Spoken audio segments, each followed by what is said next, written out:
Hello, wise In people. today's episode, we This have is the Ashley here with Wise us, and Finances she's here to discuss podcast. motherhood, money, and marriage. Hey, Ashley, how you doing today?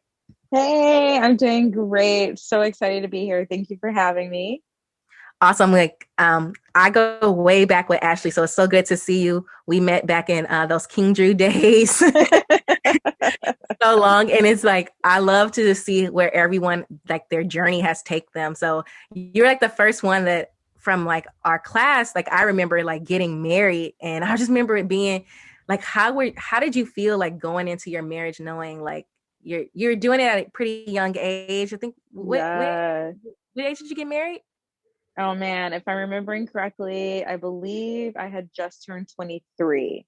Wow. Yeah. See, Yeah. when I was 23, actually, yeah, still nowhere near married. It was definitely young for sure. Right. So, like, how did that transition going from just single with you with your money, and then now to being in a new relationship? How was that dynamic Oh for you? That man. process? Yeah, that actually is what motivated me to get my financial life together. Because just the stark difference of being single and making decisions with your money and then having to now share your expenses with someone and talking with someone about, why you're buying certain things or it was a huge difference for me. And the biggest hurdle was I wasn't used to having to explain myself.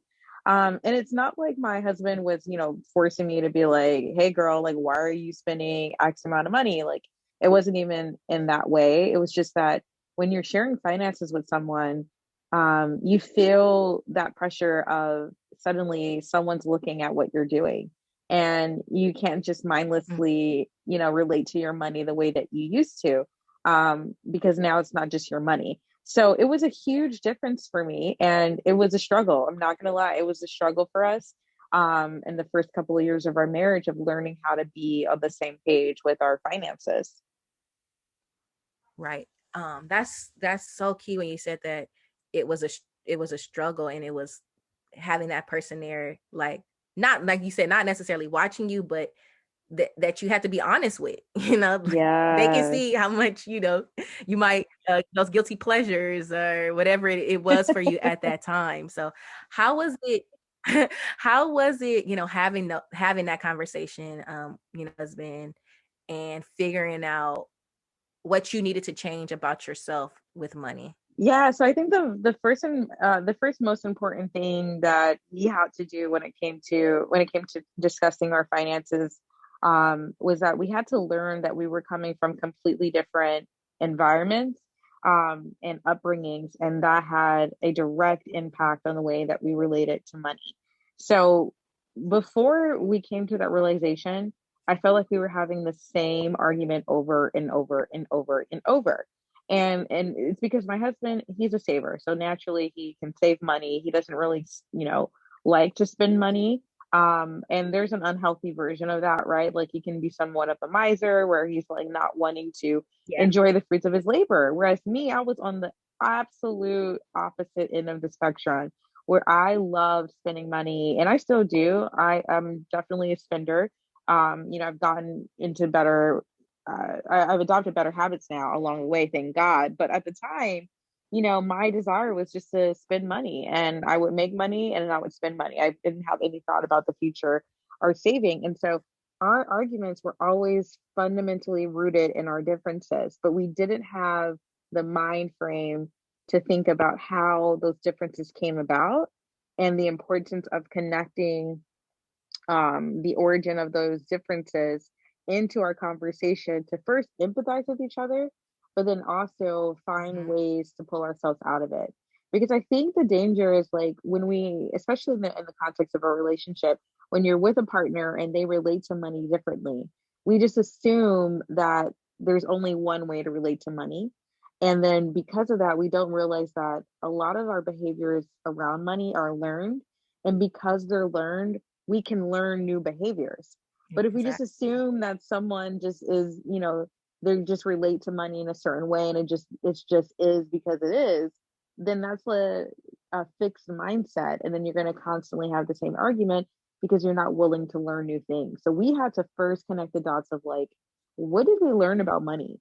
And since we knew that there was a starting point of how we learned to relate to money, then we're like, okay, now we can have a different conversation because we understand that we can create a new way to relate to money that's different from what we learned growing up. And so that was really the beginning of our conversations around money that was effective, that led to healthier conversations. Right, right. So it was like you almost had to trip and fall a little bit and figure out, Yes, had to girl, a argue. lot of it. So that would be your advice, right? To new couples and someone who a couple partnership that's just forming, like having that dialogue and not being afraid to Yeah. talk about money. Yeah. Like, honestly, I wish Evan and I, my husband, would have talked about money more productively earlier on in our marriage. I think it would have saved us a lot of time. It would have put us in a better financial situation earlier. But I also just wish we would have known that the beautiful thing about being in a long-term committed relationship is that you essentially have someone to work with to create a new reality. And so Mm. you don't have to subscribe to whatever you were taught, whether it be about, just relationships in general, but more specifically about money. You and your partner can create your own terms. And having that perspective, I think, makes it a little bit easier to relate to your spouse about money, because you're no longer in the realm of I need to prove you right. It's more so, hey, what can we take from what we learned to create a new way to relate to money in the context of our relationship? Oh my gosh, I love that. That is so beautiful. Like I'm sitting here, like let me get my notepad out. Like let me take some notes or Girl, remember I what wish I I would have did that earlier, man. Oh man. like. No, but that makes so much sense because it's like, yeah, this is what I know. This is what I've been through. But with you in this life, we are coming together. This is what could be, and this is how we're going to Mm, get to that to be. And these are the steps yeah. we're going to take together. So no, I hear you when you said that. Like that is like golden. I'm like, wow, like yeah, okay, okay. Future husband, if you out there listening, okay, take Right. notes too. Exactly. Yeah, We coming man. in No, together. exactly, exactly. It's so empowering to view it in that way for sure. Right. And so I know that you are a new mother to your beautiful baby Yes. boy. So how was that transition? Just one just of motherhood, like Right. being a new mom, especially now, I can't even imagine COVID too. Like how is Oh that all my for you? goodness. Yeah. So motherhood, oh my goodness, it is the most gratifying experience and also the most exhausting experience all in the same breath. It's so challenging, it's so rewarding, it's everything. But once you have a child, yeah, it definitely adds another layer to the dynamic of partnership. It can complicate things for sure, especially since, the first year of a child's life is incredibly challenging. I mean, you're sleep deprived. The baby is incredibly needy for everything. There's no sense of autonomy there yet established. And so it can be really difficult and really challenging. And then also from the perspective of money, Yeah. it is expensive. And, suddenly you have to pay for childcare. And, if you go that route, or you have to pay, or if you choose not to go that route and you choose to have a parent stay at home, that's now affecting how much income is coming into the house. And so there's a lot of different decisions that need to be made before the baby even arrives. And then especially when the baby is there. And so for us, for my husband and I in our marriage, I think the biggest stressor, financially speaking, of having another child is all of the unexpected miscellaneous expenses that come up. Okay. And it can be really difficult because when you're budgeting, right, you want to put down everything you're expected to pay, and everything, everywhere your money's going. But with a child, like there is unexpected things that pop up all the time. And so being a little bit more conscientious about having a dedicated amount of money set aside just for those unexpected expenses so that we aren't just completely ruined for that month. So that's required a higher level of planning than we've grown accustomed to within Right. just, our marriage with just us two. So yeah, it's ever changing. Like it's always changing. There's just random things that pop up that you have to be prepared for. But on the flip side, I feel like it's made us more proactive with our finances, like because now we actually have to utilize our money not just to create the life that we want to enjoy for ourselves, but to like take care of another human being. Right. So Yeah. we like have to be more serious than we were before having a baby. Yeah, I know. If I always think of like just advice you hear, like, oh, maybe like husband has their personal line item and wife has their personal line item. Like this is one. Now it's like, no, baby takes the whole Yeah. Yes, baby like takes you don't the get whole anything, I budget. don't get anything. They take the whole section. Like it's no more personal money. It's just baby. Yes, that's so real. Yeah, that definitely can be a thing. I'm not even gonna lie. It could definitely be a thing.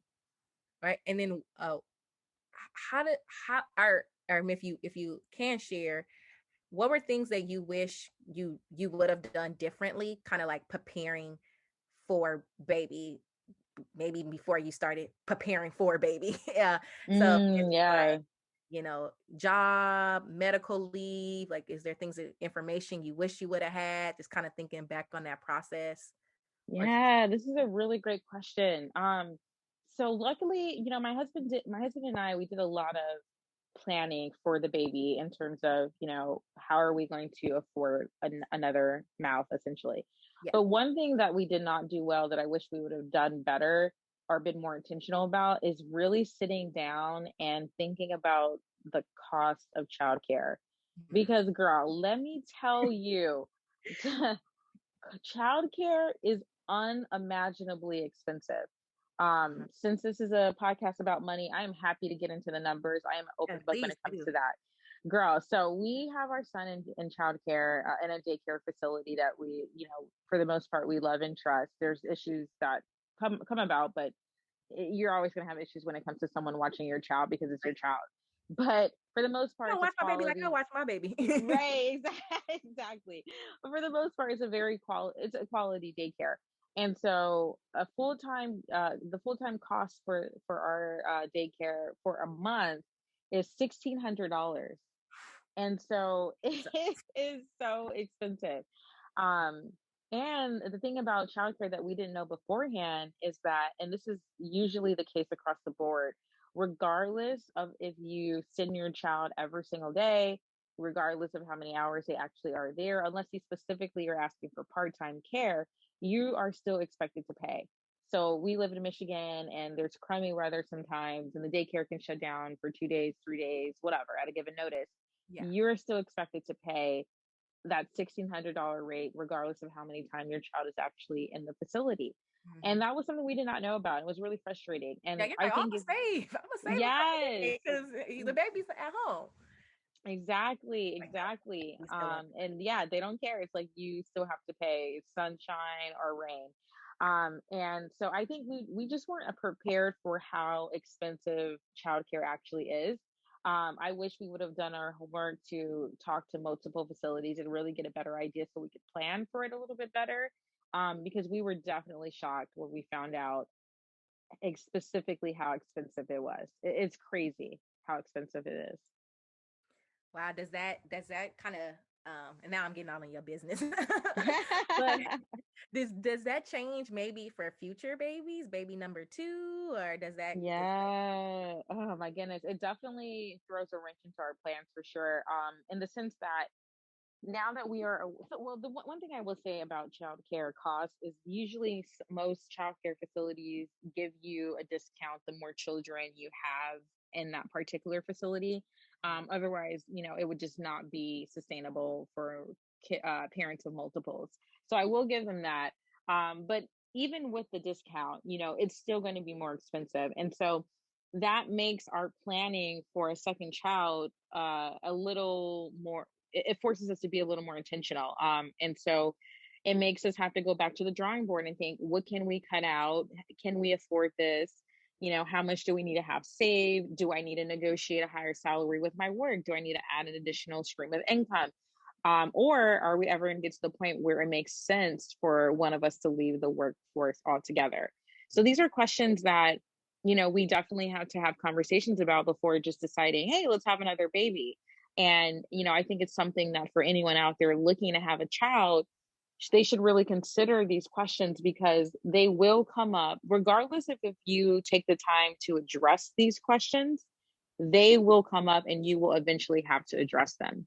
And it's better to be prepared, because once baby comes, you and your partner are going to be operating at a level of stress that that makes it harder to make a rational decision.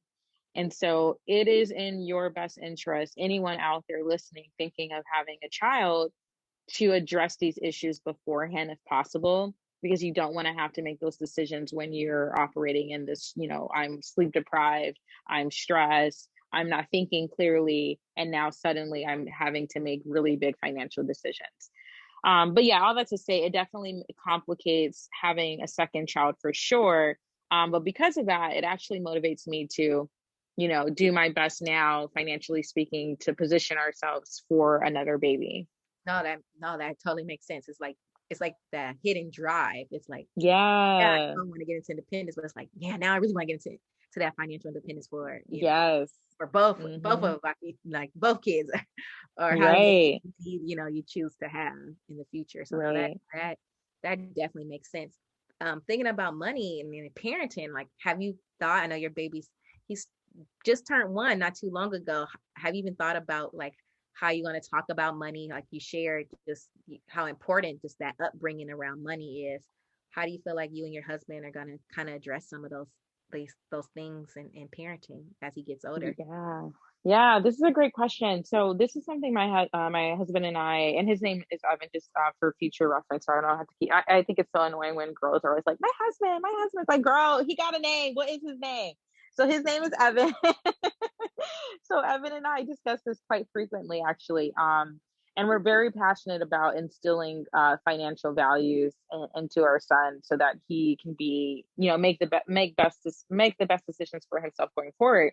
And so, one thing that we had to come consider, and this is something that was really interesting that I didn't realize I had an issue with until Evan and I had discussions about it.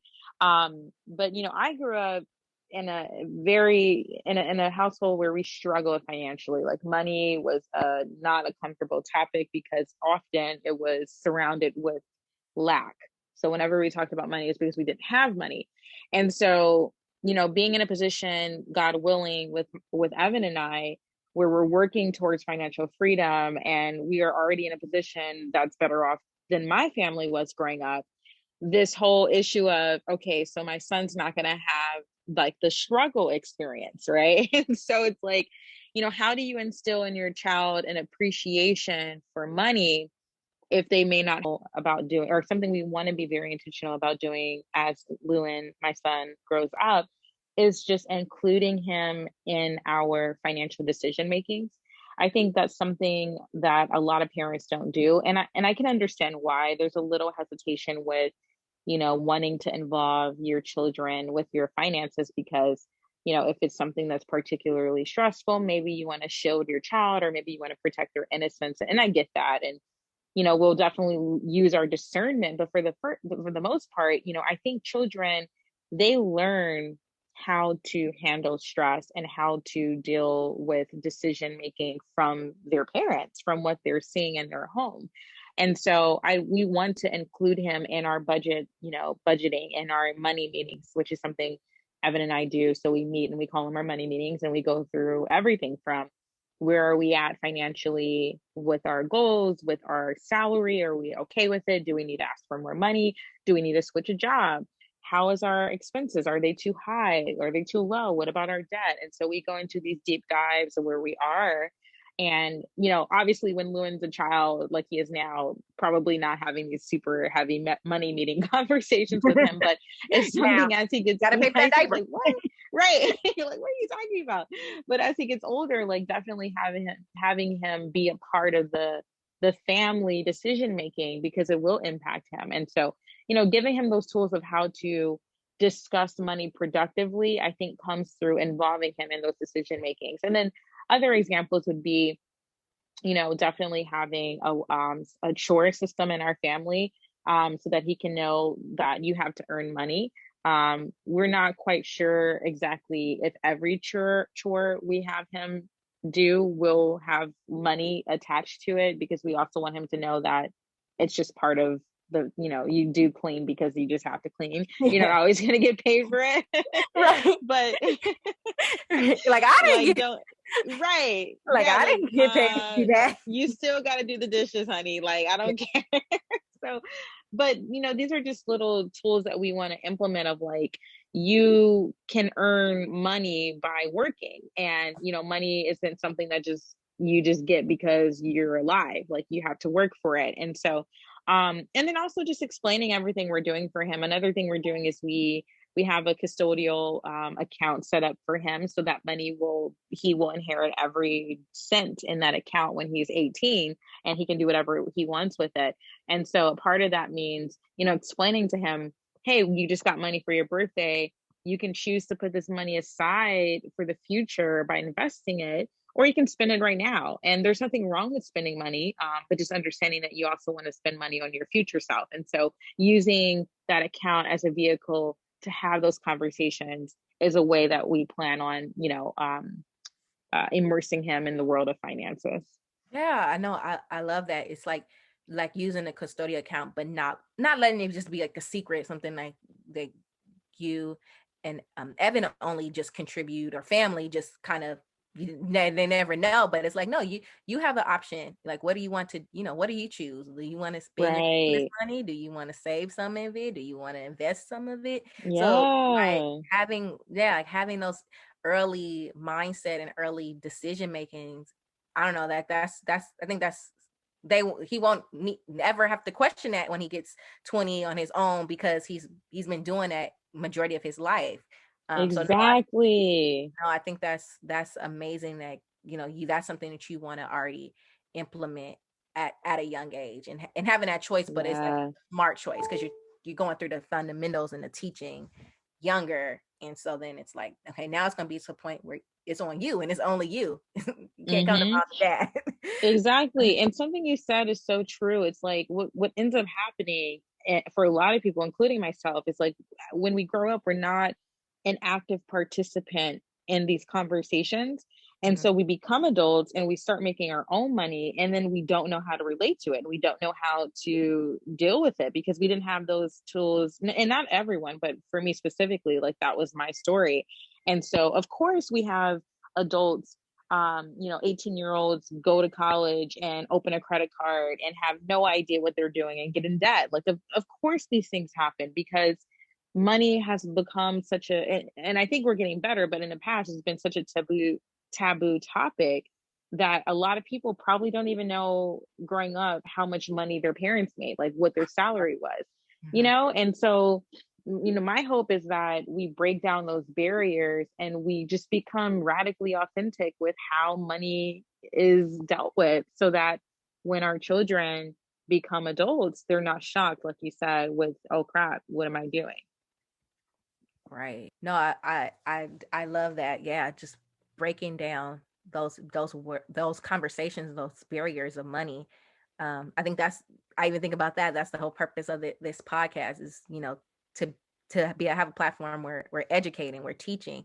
So it's good to even teach our youth, teach our children these things as well. Not knowing that we're not perfect. We'll all make money mistakes at some point, but how can we recover from them and learn from them, and Mm, change, like you said, change those behaviors, because it's never not too late, right? There's always right. a time to recover and recruit and still do something you haven't done before. Like there's always Exactly. tomorrow, so there's always a change. So no, I love Yeah. everything that you shared with that.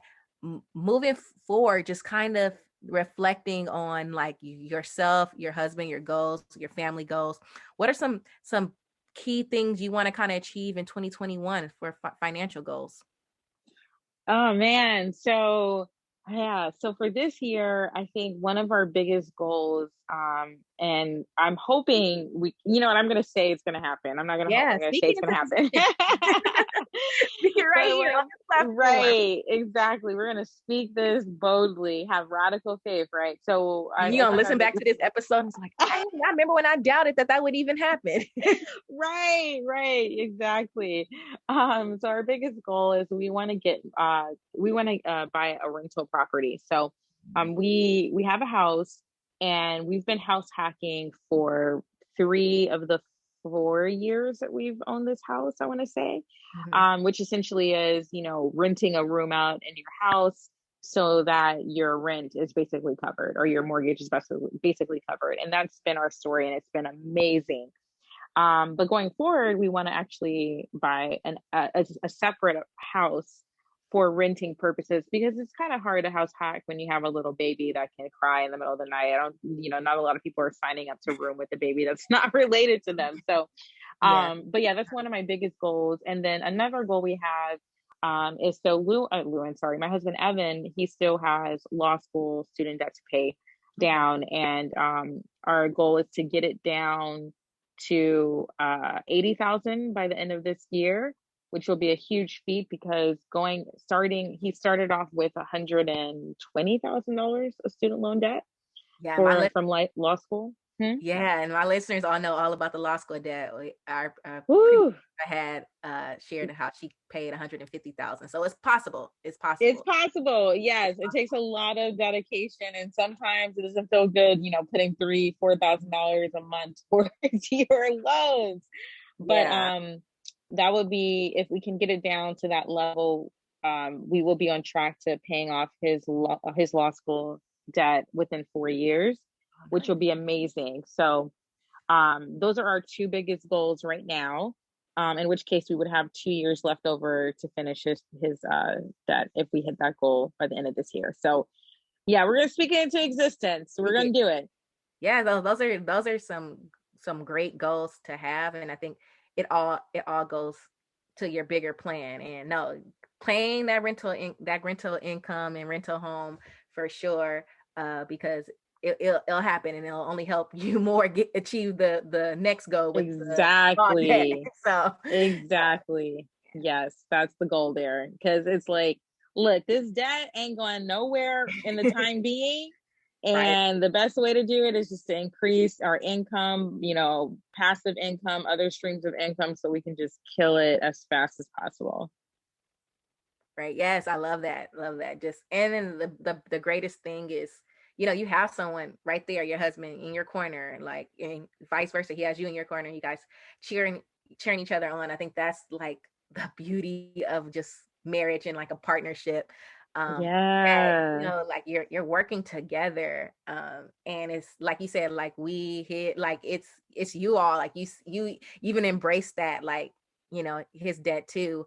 How was that Mhm. process and how was that change for you? I know sometimes that's hard if you're coming into a marriage or like you might have debt, husband might have debt. Like, you have any tips or how people can like navigate that if they're on different like kind of financial platforms, kind of pre-marriage, Yeah. marriage? Yeah, this is a really important question. I feel like, honestly, this is the most important question to ask someone when it comes to merging finances and deciding to get married to someone.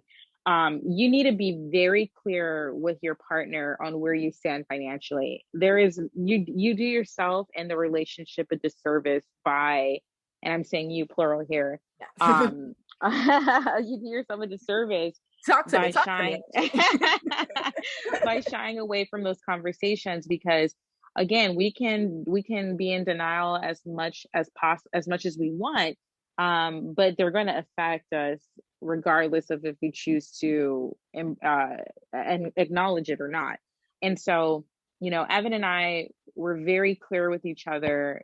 For as bad as we were about talking about money in the beginning of our relationship, one thing I will say we did well is we were very clear about where we stood financially.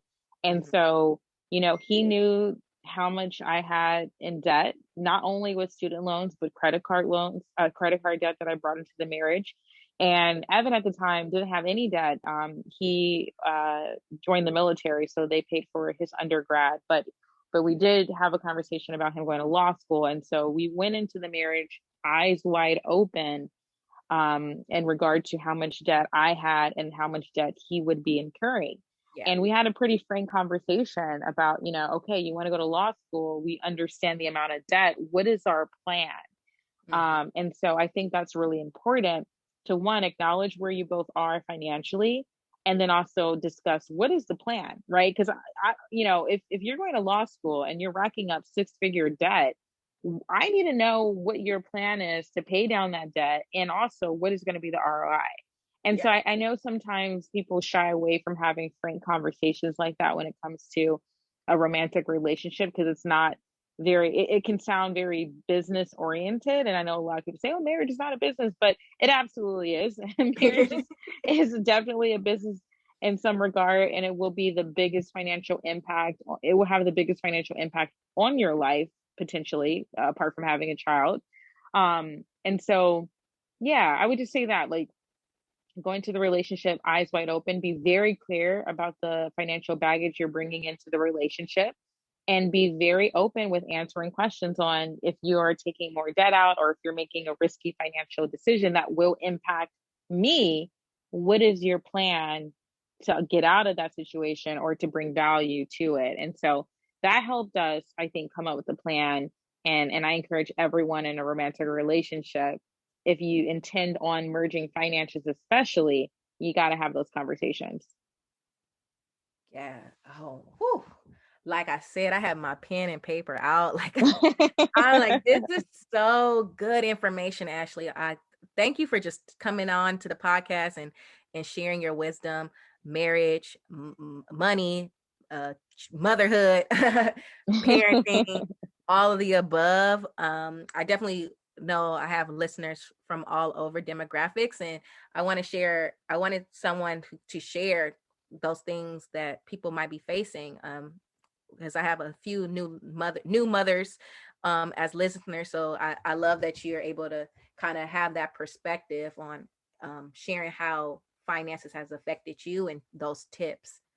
Oh man, it's been such a pleasure. Alana, you and I both share the same passion about money. So I felt so honored that you would even want me on your platform to talk about something that we both love. It's so fun. It's just, yeah, I love it. Right, we come a long way since I those know. Who'd have thought, right? right. You a lot farther than me because you got the kid in the marriage. I'm still on the single path. But no, thanks again. I will have Ashley's contact information, her Instagram, her website in our show notes. So definitely check out her platform. She has a lot of great tips, blogs for mothers and marriage. So definitely check out her platform. Check out her Instagram page. Anything else you would like to share with the listeners today, Ashley? You know what? The last thing I'll say is no matter where you are at financially, you can make a change at any point in your life. And at times it can feel overwhelming, but it literally just takes a decision to get yourself on the right trajectory. So I just wanted to leave that bit of encouragement. Again, Alana, thank you so much for inviting me on your platform. This has been so fun. This is the Wise Finances Podcast.